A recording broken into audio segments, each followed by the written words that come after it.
राधानगरी तालुक्यात घरगुती तसंच अनेक सार्वजनिक गणेश मंडळांनी थेट नदीत आणि तलावांच्या ठिकाणी मूर्ती विसर्जित केल्यात।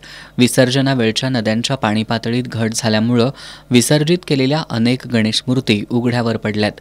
या मूर्तींसाठी वापरण्यात येणाऱ्या पीओपीसह रासायनिक रंगांमुळे जलप्रदूषण होऊन जलचरांना धोका निर्माण झालाय।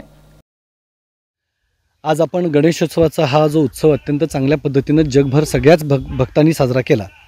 आज गणेशोत्सवाचं जे काय विसर्जनाचा जो पार्ट असतो तर त्या विसर्जनाच्या बाबतीमध्ये विचार करत असताना आज आपण कुठल्याही नदीकाठावरती गेलं किंवा कुठल्याही एखाद्या तलावाच्या ठिकाणी जरी गेलं तरी मूर्त्यांचं हे जे काही विडंबना आहे ते आपल्याला पाहायला मिळतं, विटंबना पाहायला मिळते।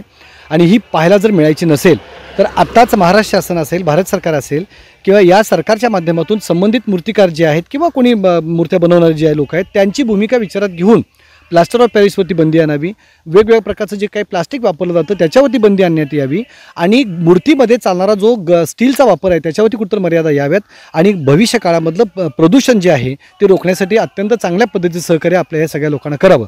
आज या प्लास्टर ऑफ पॅरिसच्या या मूर्तीमुळं नदीमध्ये होणारं प्रदूषण आज आपण जर शाडूच्या मातीचं केलं किंवा चिखली मूर्ती जर केल्या तर 100% चांगल्या पद्धतीचे रिझल्ट आपल्याला पाहायला मिळतील। आणि ज्या आज पाणवठ्यावरती किंवा ज्या ठिकाणी आज आपण विसर्जन केलेलं आहे तिथं जर आज आपण जर जाऊन परिस्थिती बघितली तर ती परिस्थिती इतकी विदारक आहे की ज्या गणपती बाप्पाचं आपण या ठिकाणी पूजन वगैरे केलं, पूजा अर्चा केली, आरत्या केल्या, सगळं काही केलं, मी आनंदात सगळं काही केलं, पण त्या मूर्तीचं पुनर्विसर्जन करण्याची पाळी आपल्यावरती आली। याच्यासारखं दुर्दैव कुठलं आहे ते आपण सगळ्यांनी पाहावं आणि सगळ्या भक्तांना माझी विनंती आहे की आपण सगळ्यांनी याच्यामध्ये सक्षम व्हावं आणि भविष्य काळातलं आपलं जे प्रदूषण आहे किंवा भावी पिढ्या ज्या आहेत त्याला जपण्याचं आपण सगळ्यांनी सहकार्य करावं।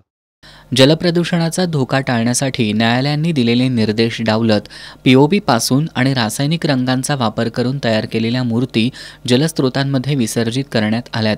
यामुळे यापुढच्या काळात पीओपीवर पूर्णपणे बंदी घालून प्रदूषण टाळण्यासाठी माती किंवा शाडूपासूनच मूर्ती तयार कराव्यात अशी मागणी होतीये।